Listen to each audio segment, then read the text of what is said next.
Good afternoon. Welcome to JoyNews Today. Apologies for the late start of the bulletin. We're coming to you live from our studios in Kokomlemle. We're on DTT because we're free to on DSTV channel 421 and Go TV channel 125. JoyNews is your home of independent, fearless and credible journalism. Coming up this afternoon, Parliament returns to conclude the last year of the current House's term with significant changes to standing orders and the mode of doing business in that House.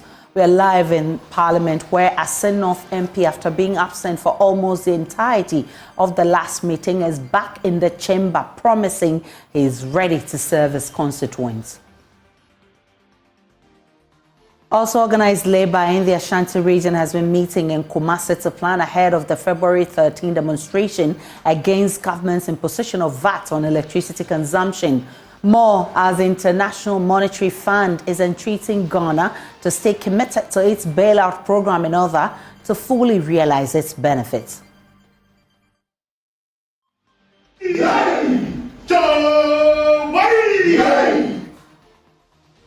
Plus, expect dissenting views. Chairman of Parliament's ad hoc committee investigating alleged plot to remove IGP reveals as he reiterates the committee will not be used as a conveyor belt to serve anyone's interests.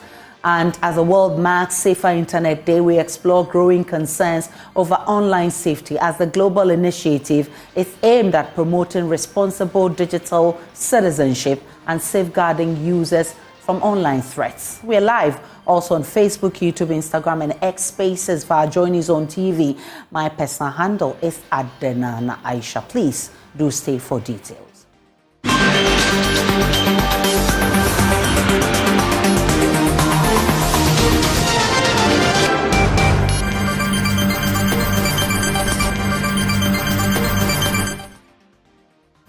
Many thanks for choosing us. JoyNews is learning that majority of male residents in Kwahu Bepong, in a town in the Kwahu South municipality of the Eastern region, have fled the town following the arrest of some 71 persons believed to have taken part in a violent attack, leaving 2 dead while destroying several properties.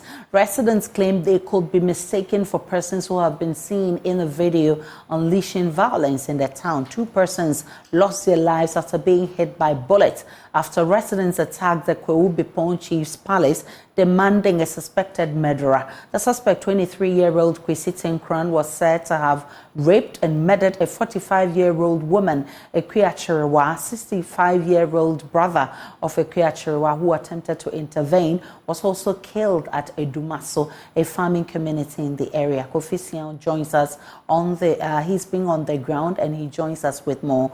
Kofi, what could be the reason for people fleeing the town, apart from fear of being mistaken for persons seen in the video causing violence? Okay, so Aisha, the residents, according to them, they claim that the police were arresting the perpetrators of the violence. The 71 who were arrested were people who were seen in the video, but now they are saying that the police are arresting people outside those who were seen in the video.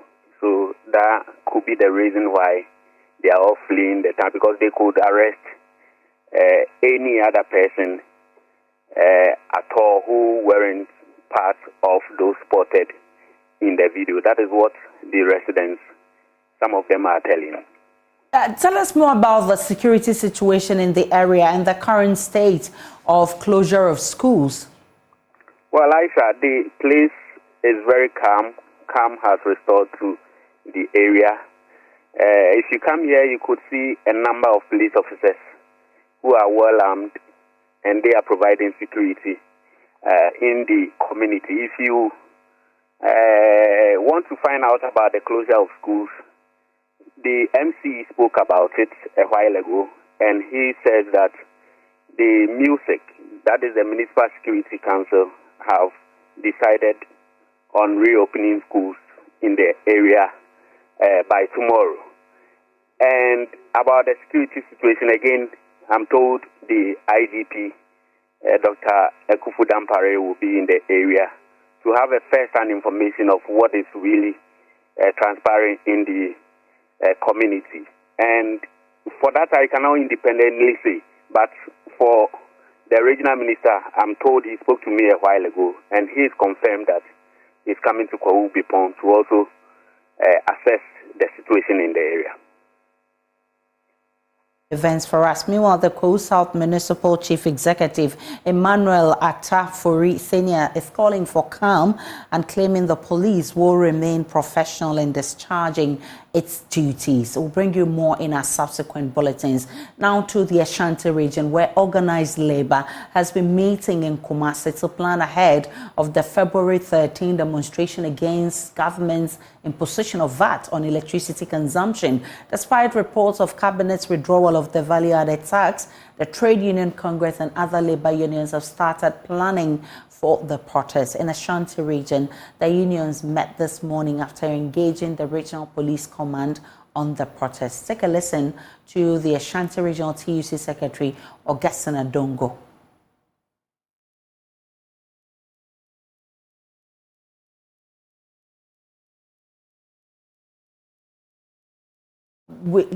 Our man Nana Boachi-Adom, who's been monitoring this, has joined us. Nana, what has been the plan so far by the regional TUC? Well, Aisha, the regional TUC today met at the regional office in Kedesia, where they have to plan ahead of the February 13th protest against the government imposition of value-added taxes on electricity consumption. Well, the unions today planned on the routes that they would be using for the protest in Kumasi. And also, after their engagement with the Ghana Police Service here in the Ashanti region, the head office, they also met to deliberate on some concerns that the police raised ahead of the protest. Well, the major issue that came up from other union members is their intention to include the emission levy as part of their protest come February 13th.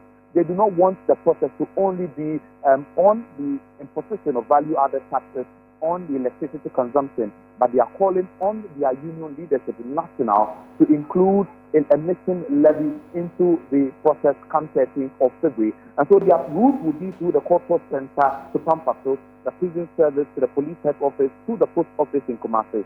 They would pass through the Kumasi Metropolitan Assembly, the Hyper Road, Lancaster Hotel, and also end at the Ashanti Regional Coordination Council. And so I said this has been the plan today at the regional TUC head office in Kumasi. Nana, what was the response of the Regional Police Command after the engagement?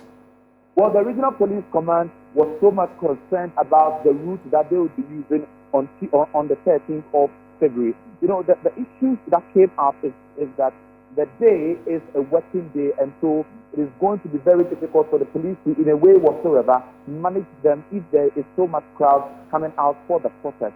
And so the major concern for the police is with regard to the dates that they will be having a protest. Nonetheless, they are ready to protect them when they go on this protest come 13th of February. Nana Boachi-Adom with that from Kumasi. We are monitoring the labor agitations and, of course, counting down to February 13. There's more we'll be bringing your way on the JoyNews channel. Now, the International Monetary Fund has emphasized the importance for Ghana to stay committed to its bailout program to fully realize its benefits. The Bretton Woods institution stressed the need for effective implementation of structural reforms, especially following the disbursement of the $600 million second tranche to government. However, Ghana's efforts to engage the IMF for consensus on anticipated revenue shortfalls due to planned suspension of VAT on electricity following the stiff opposition from the Trade Union Congress. But what exactly is the agreement between IMF and Ghana as far as taxes and revenue mobilization is concerned? Lead data and research analyst here at JoyNews, Isaac Kofieje, has been studying the IMF program document. It's supposed to last for 3 years, and if maybe anything happens, we could go for an extension.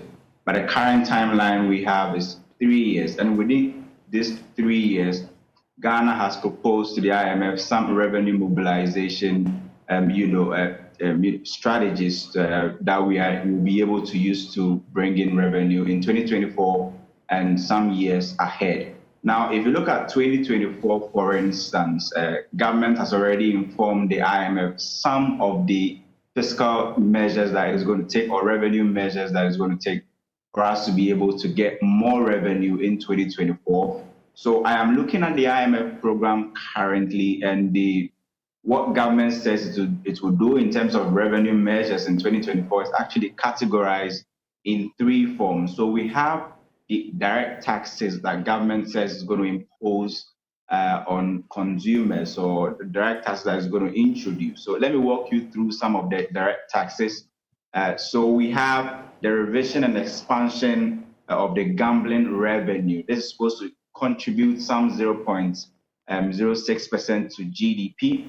We also have the expansion of the entities subject to communication service tax. And if you run through all of these taxes, in terms of the direct taxes, Aisha, we are talking about 5 or 4 taxes. And this is supposed to contribute some 1.96 billion, almost 2 billion cedis to the revenue kitty in 2024. Then you have another angle to this revenue measure, which is the indirect taxes, which is supposed to contribute some 6.4 billion Ghana cedis. Now, in the introduction of some of these indirect taxes, that is where we find the removal of VAT exemptions on selected products. And we know that electricity is one of the products currently exempt from the VAT. This will really affect us in terms of our revenue plan for 2024, because we've already factored in the VAT exemption removal into our revenue projections in 2024. If you look at the revenue that we're expecting in 2024, VAT is the biggest component of the tax, or the revenues we're expecting to get from taxes. And government is hoping to go heavy on tax revenues this year. And so you find out that the projected revenue for 2024 tax component is about 80%. Tax revenue is about 80% of the total revenue we are hoping to get in 2024. And if you sum all revenues that government is hoping to get from VAT, we are talking of in excess of 30. Can the Attah Metropolitan Assembly, through the EU-funded Twin Cities in Sustainable Partnership projects in collaboration with JoyNews, Operation Clean Your Surroundings campaign this morning has made a stop at Isikado sub-metro to inspect some households and commercial facilities. Correspondent Atah Kwanzaa is with the team, and she joins us now. Atah, this is the third place the team is visiting since the campaign was launched. Tell us what has been the major issues there. Okay, Aisha. So basically, we've been to 2 sub-metros within the secondary Takoradi metropolis, Takoradi sub-metro, secondary sub-metro. And for them, what has transpired has been the insanitary conditions at commercial bus stops and households.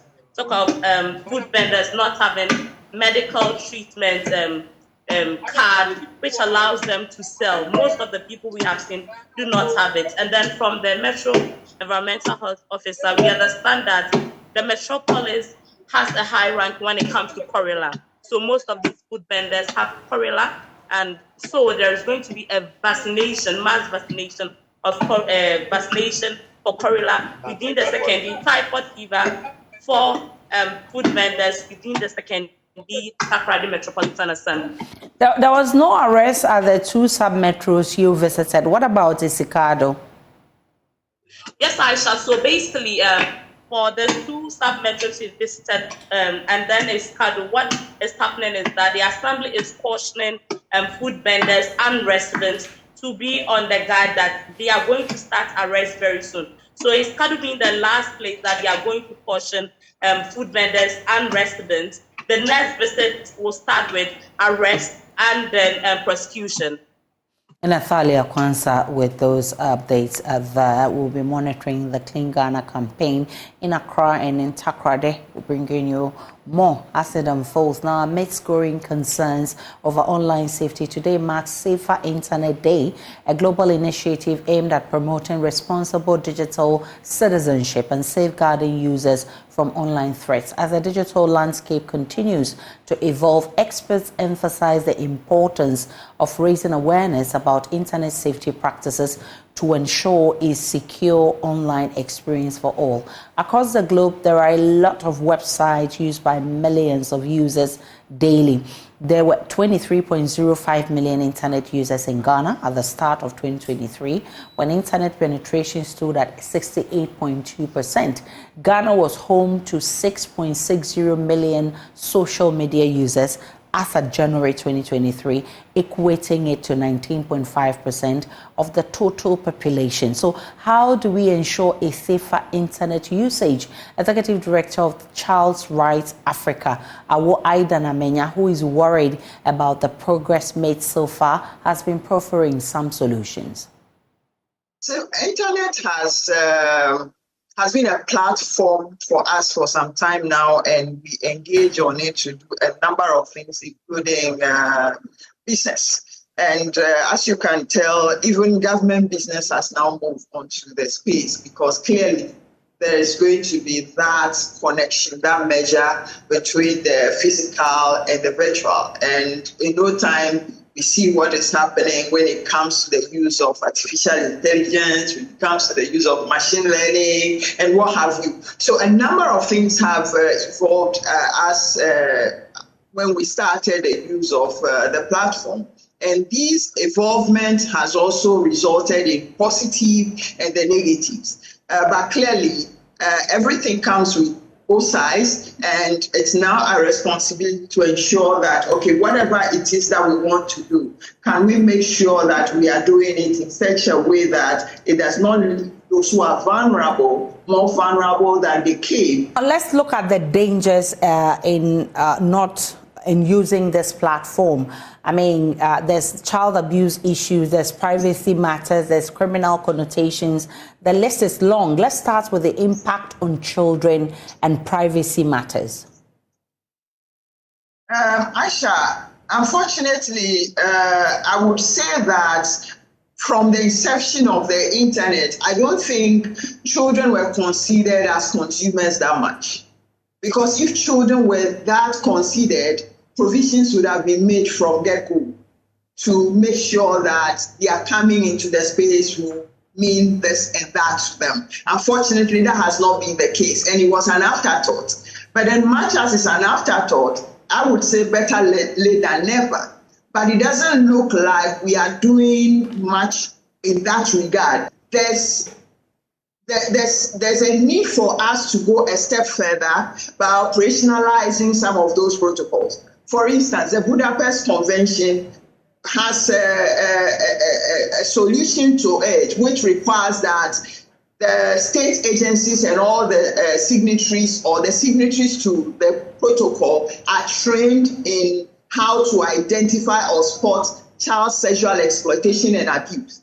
So the question is, have we gone further to operationalize? We haven't done that yet. So it's something we need to do if we want to safeguard the space for children who are being sexually exploited. The Parliamentary Ad Hoc Committee, led by Samuel Attah, has reiterated its commitment to present a balanced report on the investigations into the alleged plot to remove Inspector General of Police Dr. Akufo Dampare. The committee was tasked with varying and making recommendations, among other terms of reference, regarding a leaked tape that allegedly outlined a plot to oust the IGP involving top police officers and former Northern Regional MPP Chairman Daniel Buguri-Nabu. But concerns have been raised about possible tensions within the committee itself due to the delayed report. Samuel Attah has refuted such claims and insists the committee is only being meticulous not to allow anyone to use it as a conveyor belt to serve an interest. He spoke in a yet-to-be-aired interview on PM Personality Profile.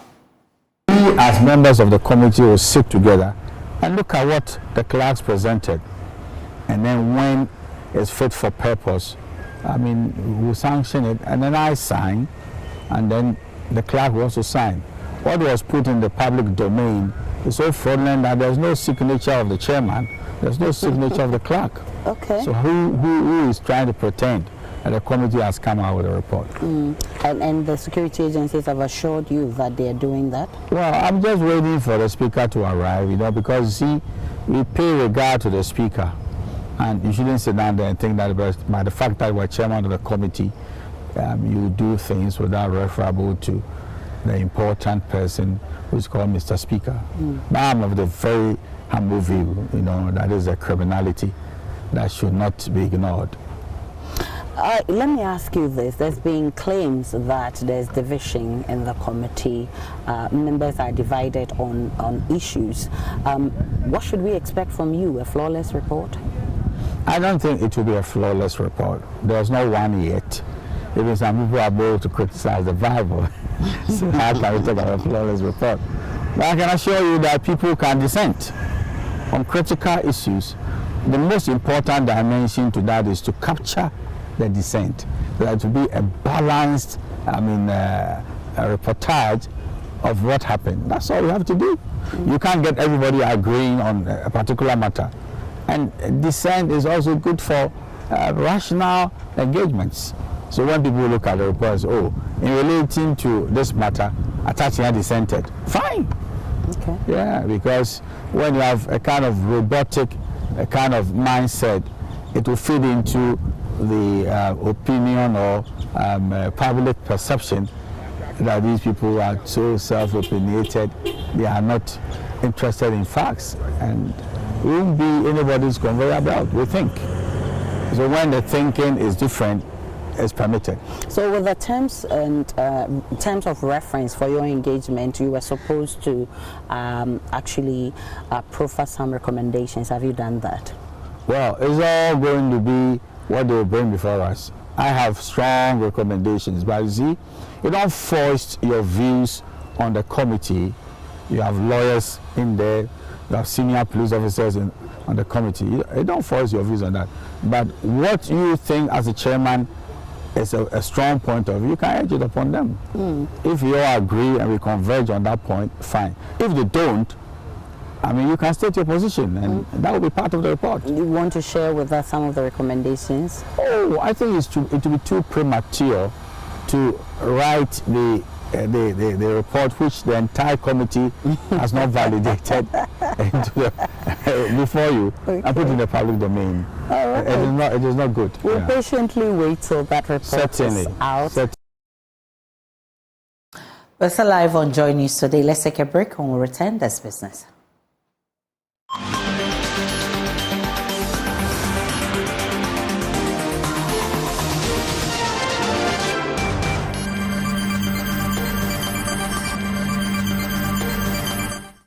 Hello, good afternoon. Welcome to the business news on JoyNews Today with me, Pius Kojo-Baka. BRAC Savings and Loans Limited says it is poised to promote financial inclusion and economic empowerment, particularly for women in rural and hard-to-reach areas. Its Chief Executive Officer, Kojo Bafo-Ignan, says the company has invested in digitalization to support its operations and create convenience among its customers across the country. He spoke at the launch of BRAC Savings and Loans Limited in Accra. The launch of BRAC Savings and Loans in Ghana also marks the beginning of BRAC's expanded presence in Africa, aiming to offer holistic development interventions, particularly targeting women and the youth population. We learn by doing, and from a product and service development perspective, the best approach is always to listen to the needs of the market, and then you develop products that align with the needs of the market. So that is going to be our approach. We are going to be developing, of course, credit products that addresses the needs of our markets. We'll be developing savings products that addresses the needs of the markets. And then we'll emphasize a great deal on financial literacy for women and the youth. And today, financial services is going digital. The company's mission is to responsibly provide a range of financial services to those at the bottom of the pyramid. The new entity will particularly focus on women living in poverty in rural and hard-to-reach areas, aiming to create self-employment opportunities, build financial resilience, and harness their entrepreneurial spirit by empowering them economically. Actually, it's job creation. And so once we work with women, once we provide capital, once we provide training, and the opportunity for them to save so they can build some safety nets for themselves and their families, over time, right, they get out of that stage of poverty into self-reliance and then later to self-resilience. Head of Banking Supervision at the Bank of Ghana, Ose Jesse, urged the company to strictly adhere to the regulatory framework. As at November 2023, total assets of the savings and loans industry stood at 7.3 billion, as against 6.1 billion as at November 2022. Deposits was 4.3 billion as against 3.3 billion November 2022. And loans and advances was 4.6 billion as against 3.6 billion 2022. The trend over a one-year period indicates that the balance sheet of the industry has really expanded. I am reliably informed that BRAC Savings and Loans Limited intends to focus on providing financial services to the lower end of the market, mainly clients with limited access to financial services, especially in the peri-urban and rural markets. BRAC also intends to provide services and products that cater for the need of local communities, with particular focus on women. BRAC Savings and Loans is the sixth microfinance institution of BRAC in the African continent. The Ghana Mine Workers Union is threatening to take over the operations of Future Global Resources as its last option if all necessary moves to get a new investor to manage the mining operations in Prestea Bogoso fails. According to the union, the current management has been incompetent and lacks the financial capacity to continue the mining operations, a situation that is likely to affect the livelihoods of more than 2,000 workers. The union is therefore cautioning the government to take over the mines for different investors who are capable of reviving its operations or face the wrath of workers. General Secretary of the union, Abdul Muhammad Bana, has been speaking to Joy Business. But we must also caution that the decision by Future Global Resources through some board members of the Minerals Commission to do everything possible to ensure they hold on to the mining lease and rather put the mine under care and maintenance is also untenable and unacceptable. And for that matter, as a union, any decision to put the mine under care and maintenance under the watch of the government by Blue Holdings is the most difficult decisions that anybody can ever make. And so our demand is that certainly not Future Global Resources must be allowed to put this mine under care and maintenance, when in fact there are potential investors who are ready to invest money into the mine and in fact to develop the mine into a world-class one. And so any attempt to put the mine under care and maintenance, I can assure you workers and the union will resist it vehemently. And if they are not minded of the caution or the advice we're giving now, then maybe the last option will be that we will take over the mine. Workers will take over the mine, whether legal or illegal, will take over the mine and ensure that we manage the mine henceforth. And so this is our position on the matter. That's it for business. I am Pius Kojo Baka. More business news at 1 p.m. on the marketplace when I come your way. Sports, in the meantime, is next.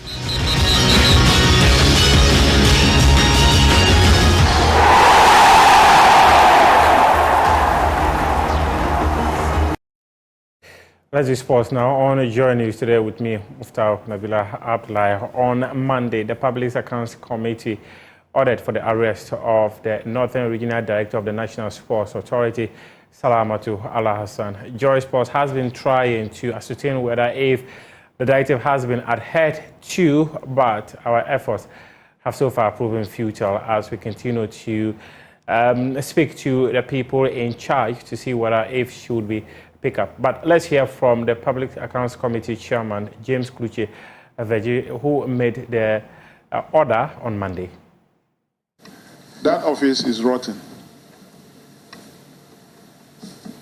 I mean, the authority is rotten.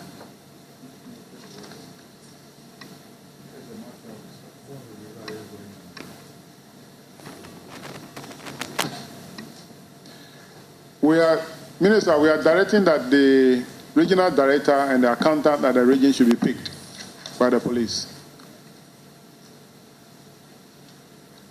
Thank you so much. They should be picked immediately by the police. Okay. Chairman, thank you. We'll take action.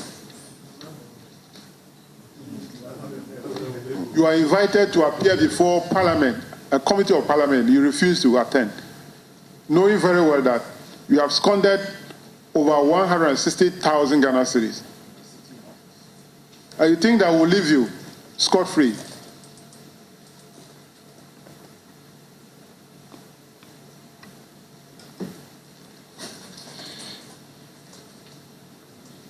Minister, kindly do that, and then let's get the feedback. Thank you, Mr. Chairman. Mr. Chairman, action will be taken, and I'll communicate same to you. Thank you very much. As mentioned, Joy Sports has been trying to find out whether she's been picked up, but we are yet to get any details. Now, let's hear from the Minister of Youth and Sports, Mustafa Yusuf, who has said that he did not authorize the closure of the Accra Sports Stadium for musical concerts at the expense of football. Thank you so much, Mr. Chairman. Mr. Chairman, the main purpose of our sporting activities, sporting facilities, is for us to use those facilities to develop talent, and also for competitions, whether national or international competitions. As Minister for Youth and Sports, did you authorize the suspension of sporting activities at our major stadia, the Accra Sports Stadia and Kumasi Sports Stadia, over the festive period, the December period? Did you, as Minister for Youth and Sports, suspend the use of the stadia? No. You did not? No, I did not. Are you aware that the National Sports Authority, under the direction of the Director General, suspended use of the sports stadia for footballing activities in the middle of the Ghana Premier League? Yes, I'm aware. And I did call him to ask, and he said and my major concern was on the pitch, because the pitch during that time, even though the National Sports Authority by law is the authority having the powers to manage all the sporting facilities for us and to ensure that they are in good shape. Once we have a major tournament coming, the African Games, and we have also the Premiership ongoing, my major concern is how much are we getting from these social events that we are giving out to these facilities to, whether even if they use it, we are able to maintain this facility. Is something that I've engaged the Director General that going forward this should not be done, because at the end of the day, once whatever you get from them, pay the fees and charges that has been approved for the authority to collect, whatever they are going to get from these social big events that they organize might not be able to maintain them. Okay. That's your sports for now. Who do have more sports stories on myjoyonline.com. We appreciate your time. Up next is World News.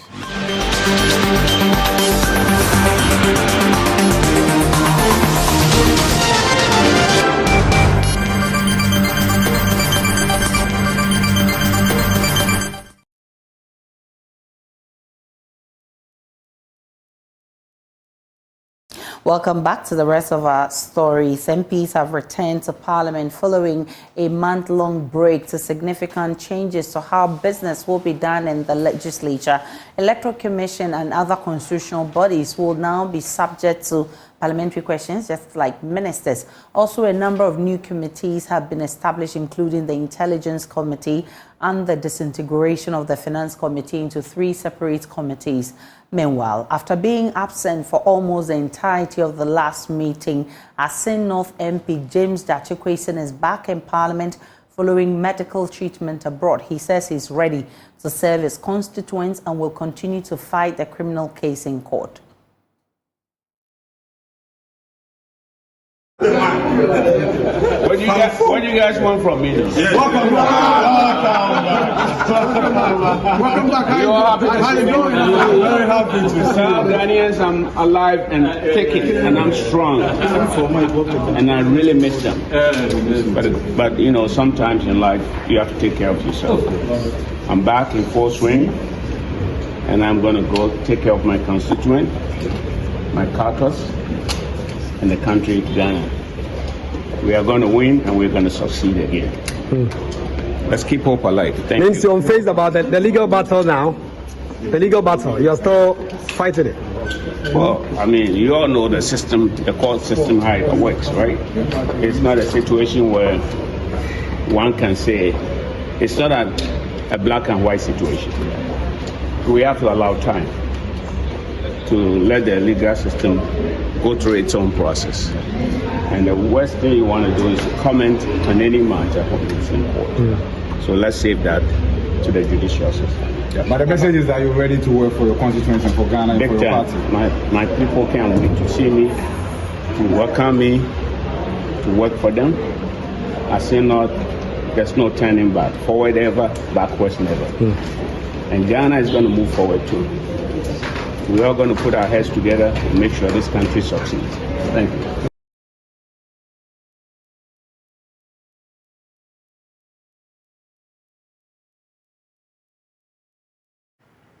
Well, welcome to the Showbiz segment with me, Jacqueline Ansumaya. Now, the British Ghanaian music producer Julian Nico Annan, popularly known as Jules Baby, has revealed that the lack of representation of Ghanaians at the Grammys is what is causing Ghanaians to be left out in the global scene. This comes after the South African musician Tyler won the African Best Music Performance. South African music sensation Tyler won the inaugural Grammy for the Best African Music Performance with her hit song Water, ahead of the likes of Nigeria's Burna Boy, Davido, Arista, and Ashake. The win elicited excitement among South Africans but ignited controversy in Nigeria. The question on most minds is, where is Ghana in all these? Well, Ghanaian music producer Jules has revealed that the lack of representation by Ghanaians at the Grammys is why most Ghanaians are not in the global spotlight. It's a few things. If the artist feels like their body of work is worth submitting, then of course they should do that. There weren't that many submissions from Ghanaian artists this year. Stonebwoy definitely submitted, and Stonebwoy was doing the work, doing the rounds, and trying to push his record as much as he possibly could. Unfortunately, he wasn't able to make it. But it's not even down to just creating a marketing campaign. It's also representation. We don't have a lot of Recording Academy voting members representing the continent. So it's by encouraging more people who are in media, who are in entertainment, to some extent in law and fashion. Well, they say music touches us emotionally where words can't, but the melodies of Universal Music Group were not enough to strike a positive nerve during negotiations with the short-form video platform TikTok. As of February 1st, the ByteDance owned company pulled down all music licensed to Universal Music Group, including that of Stonebwoy, Taylor Swift, Drake, among others. What are the repercussions of this? My colleague Kenneth has more. Artists such as Stonebwoy have had portions of their videos on social media platforms muted due to their licensing under the company. In an open letter, Universal Music Group argued, among other things, that TikTok wasn't compensating its artists fairly and allowed the platform to be flooded with AI-generated recordings. In response, TikTok accused UMG of greed about the interest of their artists and songwriters on their app, which they argue serves as a free promotional and discovery vehicle for their talent. Here are some reasons having music on these platforms for which pulling them off will be a big deal: viral potential, discovery and exposure, creativity and innovation, trend utilization, and audience engagement. Ghana is a huge driver of the continent's music exports. However, the issue of low investment by government, private individuals, and big labels have been touted as a bottleneck. Tomboy signing with Def Jam, a subsidiary of Universal Music Group, was seen to be the one that would lift the veil on big labels putting their money behind talent from West African countries. This is a clear case of two elephants fighting and the grass having to suffer. The two entities may find a middle ground with time, but while A-list global artists find ways to navigate the marketing deficit, their compatriots in Africa may have to do twice as much to retain half the results, and that is not sustainable. Hopefully, this can transform into a harmonious wave through which artistic potential can thrive and expand. Kenneth Awoche's report read to you. Well, this is where we bring down the curtains on showbiz. Over to you, Aisha. That's how we wrap up the bulletin this afternoon. My name is Aisha Ibrahim. Log on to myjoyonline.com. There's more of the news and updates of all the developing stories to enjoy the rest of our programs. Bye.